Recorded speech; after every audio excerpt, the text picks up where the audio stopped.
Kasus ini dimulai ketika kita dikasih tahu ada serangan hiu di pantai sama ibu-ibu ini yang diceritain ini di atasan kita ya. Dan sekarang kita harus ke sana, tapi kita nggak bakalan sendirian nih karena kali ini kita bakalan ditemenin sama seorang cewek namanya Emi, kolega kita.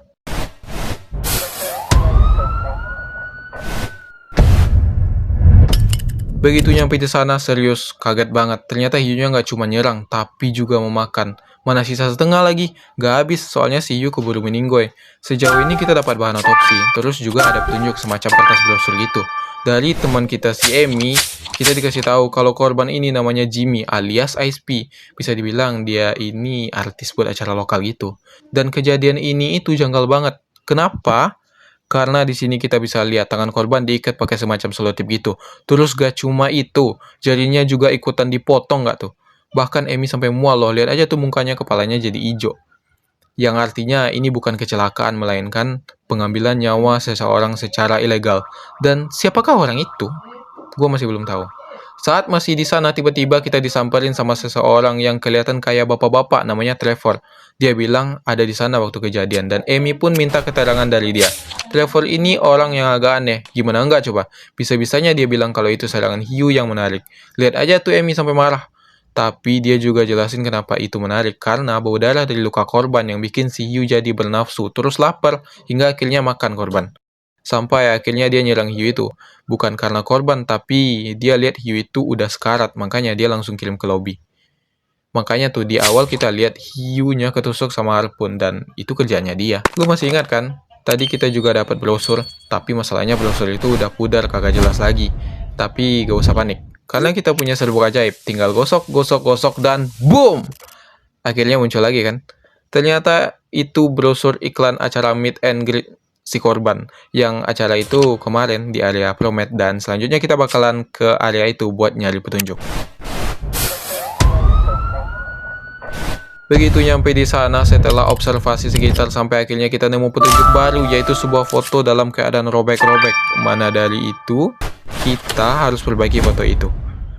Tinggal set, fotonya nyatu lagi. Dan ternyata foto itu korban dong. Foto si korban bareng bocil SD. Kayaknya ini penggemar beliau deh.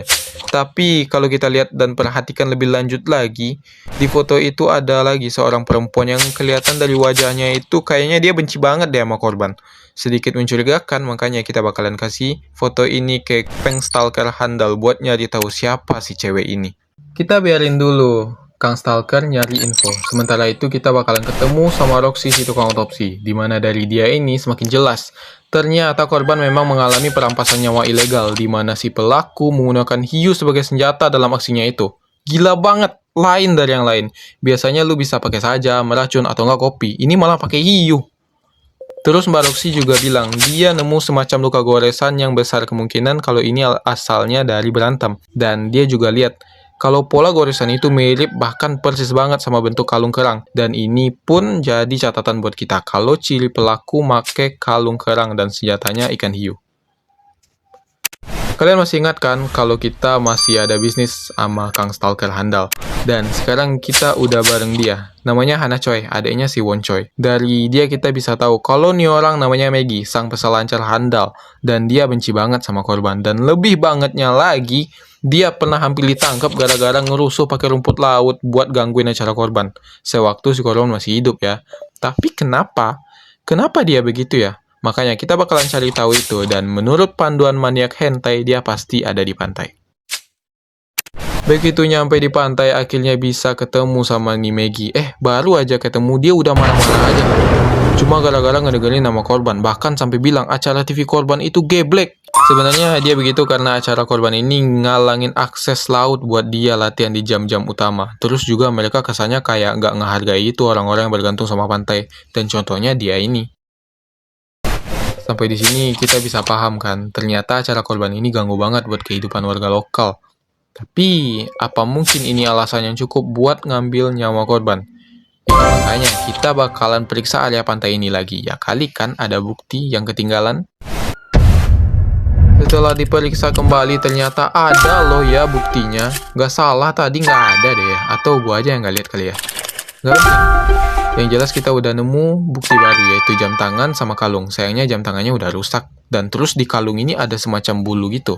Dan kita bakalan cari tahu bulu apakah ini, dan abis itu baru deh kita perbaiki jam ini. Setelah dicari tahu ternyata itu bulu burung kecil. Wow, bulu burung kecil ya Emi. Sekali lagi ini bulu burung kecil. Oh my god, kita bakal kasih sampel bulu burung kecil ini ke lab buat diperiksa. Selanjutnya, kita bakalan perbaiki jam tangan.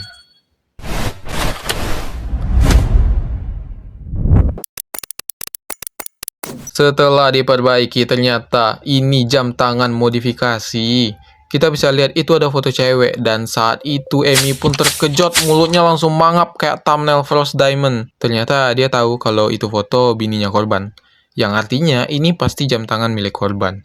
Dan dia bilang kalau dia lupa ngasih tahu tentang bini korban sama gua. Ya elah, gimana sih lu Emi? Ya lupa segala. Makanya setelah ini kita bakalan ketemu sama si Carly, si bininya korban ini. Begitu ketemu sama dia, gua sama sekali nggak dapat petunjuk. Omongannya cuma tentang bikini kristal, terus tragedi ini yang bakalan jadi acara penutup yang epic buat acara mereka itu. Emang lain dari yang lain. Habis beres masalah jam tangan ini, kita bakalan ketemu sama Bang Yan buat ngedapetin hasil forensik dia soal bulu burung kecil yang masih belum tahu itu bulu burung macam apa.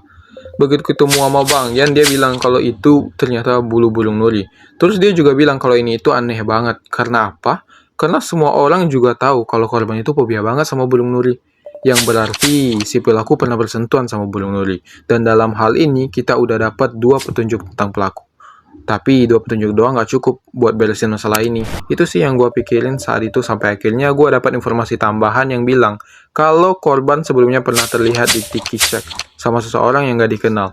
Dan maka dari itu kita harus periksa tempat itu, ya kali kan kalau kita dapat petunjuk di sana. Begitu nyampe di sana, gue nemuin 2 sesuatu, yaitu kotak pendingin sama kertas yang udah pudar. Dan untuk langkah pertama kita bakalan pakai serbuk ajaib buat perbaiki kertas ini.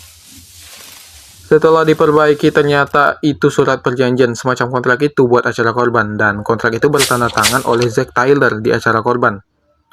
Oleh karena itu kita harus ketemu nih sama dia buat dapetin keterangan. Masalahnya sekarang kita nggak tahu nih di mana dia sekarang. Tapi tenang, karena kita punya pengstalker handal, si Hana Choi, dan dari dia kita tahu kalau Zack ini warga lokal yang kerja jadi penjaga pantai, dan tentunya itu di pantai. Makanya kita bakalan nyari dia di sana sekarang. Inilah Zack, si penjaga pantai itu. Dia bilang kalau dia kenal sama korban udah lama. Awalnya karena dia nyelamatin korban waktu itu. Dia jatuh ke laut gara-gara burung nuri peliharaannya si Zack ini lepas terus terbang ke arah si korban. Dan dari sana akhirnya dia temenan sama korban. Seenggaknya itu yang dia bilang, dan perlu dicatat kalau dia berkaitan sama bulu burung nuri. Ternyata si Emi naksir guys sama si Zack. Kenapa bisa gitu ya? Setelah ini apalagi Emi? Emi bilang mending kita ke area Promet lagi deh buat nyari petunjuk di sana. Oke, berangkat.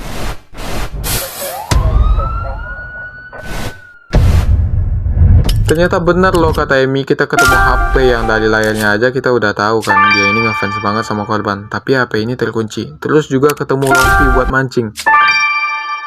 Selanjutnya kita bakalan periksa HP ini dulu lewat Bobol Sandi. Ini kelihatan ilegal sih, tapi nggak apa-apa. Yang setelah diperiksa ya, ternyata HP ini punya si bocil ini.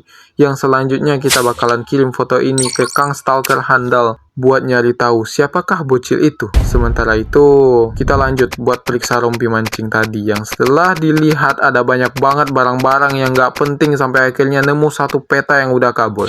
Tapi untungnya kita punya serbuk ajaib buat perbaiki peta itu. Yang setelah digosok-gosok ternyata itu peta imigrasi EU. Yang tentu saja peta ini pasti punya si Trevor. Untuk itu kita bakalan ketemu dia buat minta keterangan. Begitu gua ketemu dia bilang itu peta imigrasi hiu punya dia, dan dia juga nunjukin garis merah imigrasi hiu yang dekat banget sama garis pantai, dan ternyata itu tempat dimana korban diserang sama hiu. Dia paham itu semua karena dia kerja dulu sebagai seorang ahli hiu, dan sekarang nggak lagi. Dia cuma ngurusin burung nuri dan dia nggak suka itu. Selanjutnya kita bakalan periksa kotak pendingin yang tadi ketemu di Tiki Shack. Setelah gua obrak-abrik cari sana sini, akhirnya kita bisa lihat apa ini yang gua temuin. Ternyata itu selotip. Ya, selotip doang. Tapi lu harus tahu kalau selotip ini itu mirip banget sama selotip yang diiketin ke tangan si korban sebelumnya. Maka dari itu kita harus periksa benda ini lagi. Karena mungkin aja kita nemuin sesuatu di situ.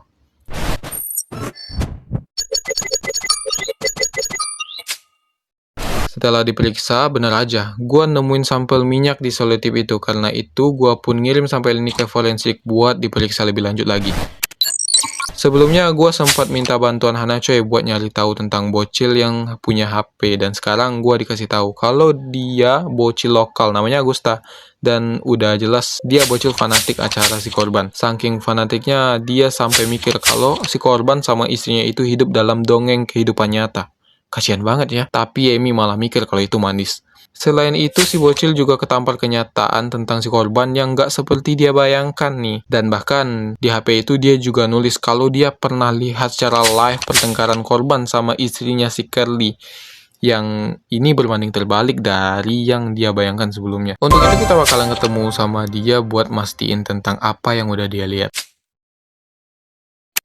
Begitu ketemu sama si bocil ini, dia ngasih pernyataan kalau dia bukan lagi penggemar fanatik si korban. Wow. Dan soal pertengkaran itu dia bilang kalau waktu itu dia dengar korban bilang gak cinta lagi sama Kelly. Dan korban malah cinta sama orang lain. Dan itu bikin dia sedih banget. Jadi, siapakah orang itu? Habis korban ngomong gitu, Kelly langsung mukul korban pakai tas bulu burung nuri sampai akhirnya si korban pingsan.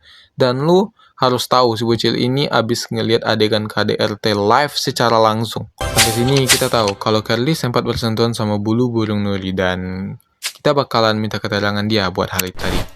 Setelah gue ketemu sama si Kelly, dia ngasih pernyataan kalau pertengkaran dia sama si korban itu cuma settingan buat rating acara dia.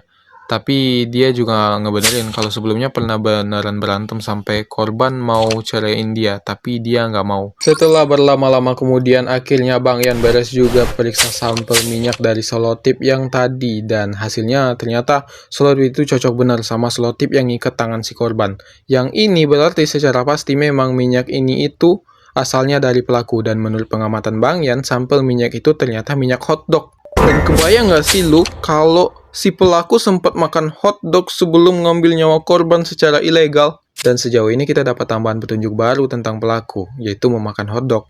Setelah semua itu, gue disamperin sama bos gue yang ngasih foto tapi udah rusak. Katanya sih tadi ada yang nganterin tapi anonim. Ya udah deh, gue coba susun perbaiki foto itu sampai akhirnya, oh my god, ini alasan kenapa pelangi itu diboykot. Gue lebih kasihan lihat si Amy yang udah terlanjur kecewa sih kayaknya sama Zack. Ternyata zong. Lihat aja tuh mukanya Amy. Sekarang kita harus minta keterangannya Zack. Tapi sebelum itu kita bakalan ke Tikisek dulu buat periksa area itu. Sampai di sana gue langsung periksa dan gue nemuin dua petunjuk baru. Pertama, kamera yang udah rusak. Tapi nggak apa-apa, gue bakalan perbaiki ini. Di sini gue multi talenta banget ya, bisa bobol sandi, nyatuin foto, dan sekarang perbaiki kamera. Dan petunjuk kedua, gue nemuin papan selancar punya Maggie. Dan gak cuma itu, papan itu ternyata ada bekas gigitan yang gede banget. Dan banyak hal yang bakalan kita lakuin. Tapi pertama kita bakalan minta keterangan dari Zack dulu. Begitu nyampe di sana, si Zack ini sok keren banget. Sambil bilang dia lagi masak hotdog. Terus gue tunjukin deh foto itu. Dan lu tahu apa? Dia malah panik, takut dipecat dari kerjaannya dia. Dan yang paling kasihan lihat Amy. Dari sana pun kita tahu dia punya kesamaan sama pelaku. Selanjutnya, gue bakalan perbaiki kamera rusak ini. Habis itu, gue kirim deh kamera ini ke Hana Choi buat diperiksa lagi. Habis dari sana, gue lanjut buat periksa papan selancarnya si Maggie. Nggak kebayang sih, pasti dia sekarang lagi nyariin papanya. Nggak tahu aja ya, gue yang bawa. Yang setelah gue periksa, gue dapat sampel DNA. Yang abis itu gue cari tahu DNA ini di basis data. Yang dari sana gue dapat petunjuk kalau DNA yang nempel di papan selancar itu punya si Hiyu. Pantesan gigitannya gede banget. Bahkan Amy sampai kaget gitu. Lihat aja tuh mukanya. Maka dari itu gue bakalan minta keterangan dari Maggie buat hal ini. Begitu ketemu sama Maggie, dia ngasih kronologi kalau saat itu dia lagi latihan. Tiba-tiba papanya digigit sama Hiyu sampai akhirnya si Hiyu ngeliat si korban di laut. Dan terus langsung ngelahap si korban. Sementara itu dia lanjut ke pantai. Karena gak mungkin bisa nolongin korban. Begitu nyampe di pantai, dia langsung pesan hotdog di Tiki Shack. Dan juga ketemu sama Trevor yang juga lagi makan hotdog di sana. Beres gua perbaiki kamera itu terus diperiksa lagi sama Hana. Sekarang gua jadi tahu ternyata itu kamera yang sama buat ngambil foto jomok si Zack sama si korban. Dan yang lebih wadidaunya lagi ternyata yang punya kamera itu si Agusta, yang secara jelas foto itu diambil sama Agusta. Ini kasihan banget gak sih, mana masih bocil lagi? Apa habis ini dia bakalan trauma kali ya? Makanya gua harus ketemu sama dia buat lihat dia marah-marah banget sekarang soal korban yang adu pedang sama Zack. Dan dia pengen banget Zack ditangkap karena dia jahat. Ya, mungkin itu yang bakalan dilakuin sama Bang Adolf. Terus dia juga khawatir kalau Curly jadi janda. Terus dia nggak punya teman makan hotdog bareng dia. Lu tahu nggak sih, Cil, idola lu itu udah lock out. Terus si Curly, lu udah single, no partner. Setelah semua ini, tiba-tiba Roxy nongol bawa kabar. Dia dikasih izin buat otopsi hiu yang tadi mukbang si korban. Dan gua pun ikutan ke sana. Dan wow, ini kemarin-kemarin si hiu makan sampah kali ya. Pandawara harus lihat ini. Buat kalian stop buang sampah sembarangan, apalagi ke sungai. Soalnya itu nggak baik. Dan alhasil gua nemuin 2 petunjuk baru. Pertama ini. Ya, ini jari. Terus ini juga ada pisau. Aneh banget ada pisau di beli hiu, dan mungkin aja kalau jari korban dipotong pakai pisau ini sama si pelaku. Makanya kita bakalan periksa benda ini buat kejelasannya. Mulai dari jari yang gua periksa sampai akhirnya gua dapat sampel zat biru yang bakalan diperiksa lagi di forensik. Dan selanjutnya ke pisau. Tadi yang setelah gua periksa ternyata terdapat makhluk kecil, entah apalah itu yang bakalan dicari tahu lebih lanjut lagi. Setelah beres diperiksa, ternyata sampel biru yang ada di jari korban aslinya itu cairan pembersih lensa, yang mungkin aja punya si pelaku, di mana ini berarti si pelaku menggunakan kacamata. Dan makhluk kecil yang sebelumnya gua temuin di pisau itu ternyata ubur-ubur kecil, di mana sebelumnya kita udah tahu kalau pisau itu milik si pelaku, yang artinya si pelaku pasti pernah disengat sama ubur-ubur. Dan setelah semua bukti dan petunjuk yang udah banyak ini, gue rasa ini waktu yang tepat buat nangkep si pelaku dari daftar tersangka gue. Pertama Agusta, kita tahu lah kalau dia ini fanatik banget sama korban, tapi jelas lah bukan dia pelakunya. Kalau Zack, sudahlah belok, lakor pula. Kita bisa lihat dia punya kesamaan kayak pelaku yang makan hotdog, kalungnya, bulung nuri, terus juga sengatan tuh di bahunya. Tapi dia nggak pakai kacamata. Curly, dia istri korban. Emang sih ada banyak kesamaan, tapi dia nggak ada sengatan sama sekali. Maggie, dia benci banget sama korban. Bisa aja dia pelakunya, tapi buktinya nggak bilang gitu. Dia sama sekali nggak ada kontak sama burung nuri. Dan terakhir si Trevor, dia udahlah pakai kalung, kontak juga sama burung nuri, makan hotdog juga, terus pakai kacamata, terus kena sengat ubur-ubur lagi. Udah pasti nih 100% dia pelakunya. Akhirnya si Trevor ditangkap dan dia ngasih penjelasan. Dia ngelakuin itu karena si korban dia gak ada kerjaan lagi. Karirnya hancur gitu gara-gara korban. Semua hiu diusir cuma buat acara TV si korban. Karena gak ada lagi serangan hiu, makanya ahli hiu kayak dia gak ada kerjaan lagi. Dia bilang begitu. Akhirnya dia dibawa ke pengadilan dan menurut keputusan hakim atas kejahatannya dia dikasih hukuman penjara seumur hidup tanpa pembebasan bersyarat. Dan itulah akhir dari kasus ini. Dari sini kita tahu ya, ada banyak banget yang gak suka sama korban, apalagi acaranya itu yang nyusahin warga lokal, apalagi si Maggie kan. Tapi tetap aja ada yang suka sama acara itu, bahkan fanatik banget lagi, kayak si bocil itu. Sekian sih dari gua, dan bakalan ada banyak kasus lagi yang bakalan gua up, jadi tungguin aja, oke? See you next time guys.